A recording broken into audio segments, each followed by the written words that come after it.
Good afternoon, high school sports fans. This is Dennis Johnson with samag.com. I'm here today with Coach Michael Clark, head coach of the Bridgewater Eagles.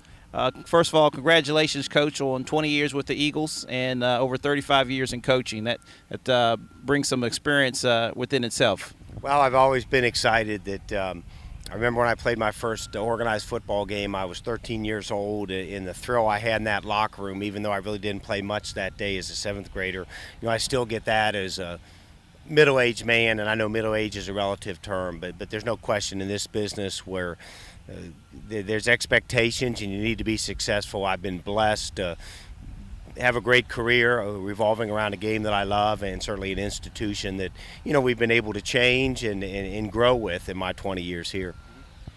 Coach, we know that within itself, recruiting is tasking, but what can an athlete look forward to Division III school, academically and athletically, the challenges of that? Well, when we step out and we recruit at the Division III level, I tell my coaches and I tell the kids out there that are considering this, I think you have to really understand the quality of the kid that we recruit, the speed of the game, and certainly you can see with the construction and the stuff that we're doing, on this campus, athletics is important to the right people.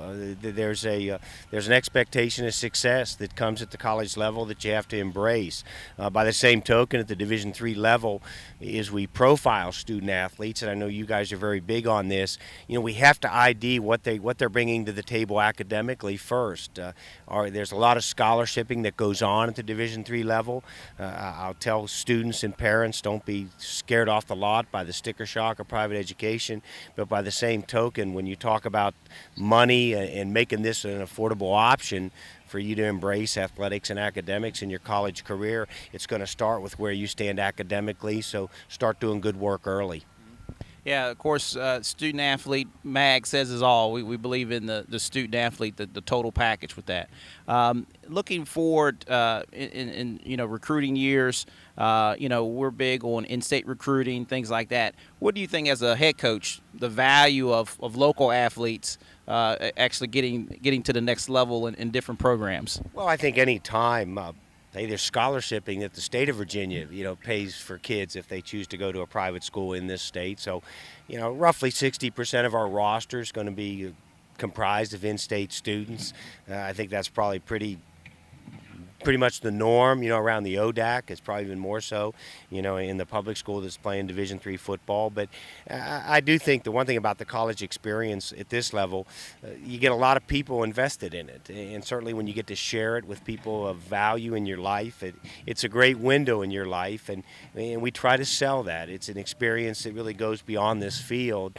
And it's not only sharing with people that are important to you while you're here, but it's also when you move on. Certainly you have to take college, you have to take athletics, and that really needs to be a springboard in your life. I'm constantly talking to our kids at this level about making sure you make college football a bonus in your life, not an end-all. And we try to do that, to let this be a springboard in terms of education without books and contacts that, allow people when they're yours and my age to look back and say, this helped define me and this got me where I needed to be.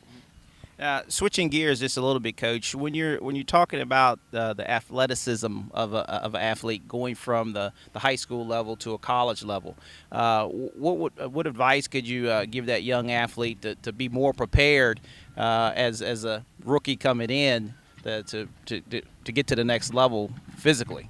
Well, what I would say, certainly at the Division III level, I think what maybe separates us from the Division I level, that even though our recruiting has gotten moved up too, at the Division I level, the Virginia Techs of the world are making decisions based on what you do as a high school sophomore, and a junior is the last chance you get to make that impression. I do think we like to go out and look at kids who are athletes. If the recruiting process has gotten skewed at any level, at all levels, it's, we're trying to demand that 14 and 15-year-old kids become specialists. Go enjoy your high school experience. I think being an athlete that can run, that can do multiple things, always intrigues us. Probably sometimes more so at the Division III level than at the upper levels. I have to take the project. I have to take the kid that needs needs some development. And nowadays, the schools of our size that we've invested and have the personnel and the facility to manage that development. And hopefully, I take kids that Division I schools overlooked and I turn them into what we refer to as played-up players. And the good teams at our level are able to do that, and certainly that's a goal of ours. But I don't know that there's a cookie-cutter approach. I would ask the high school athletes out right now that are considering a college experience is just make sure it's important to you. Come into this environment knowing that I want my academics and my athletics to complement each other. They don't necessarily have to compete, and just assign a high value to it because, we ask you to do time-consuming and sacrificial things. But that's not a bad lesson to learn in life, and we get to teach that in athletics.